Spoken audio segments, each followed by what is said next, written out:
ઘણા બધા લોકોને એમ સવાલ હોય છે કે શું આપણા પ્રોડક્ટ્સ હલાલ છે, તો કોઈનું એમ કે નામાઝી છે, પાક છે, અને એ લોકો આ બધી ચીજોને કન્ફ્યુઝ કરી લે છે કેમિકલ્સના સાથે, અને કેમિકલ હાર્શ કેમિકલ છે તો શું ને એમ બધું.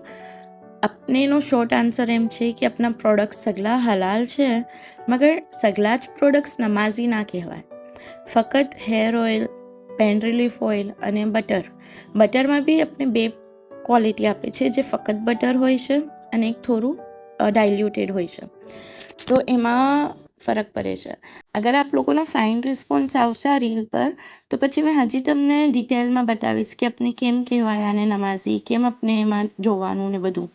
ओके, वो मैंने यूट्यूब पर भी फॉलो कर सको छो। एमां मैं आ बधी चीज़ों पर थोड़ो डिटेल में अने लंबी विडियो बनावीश, अने अपने केम बधी चीज़ों प्रोडक्ट्स बनावे छे, एमां शुं नाखे छे, तो एनुं भी थोड़ुं डिटेल अने लॉन्ग विडियो बनावीश। तो अगर कोई इंटरेस्टेड होय तो यूट्यूब पर भी फॉलो करीने जोई शके छे अने शीखी शके छे।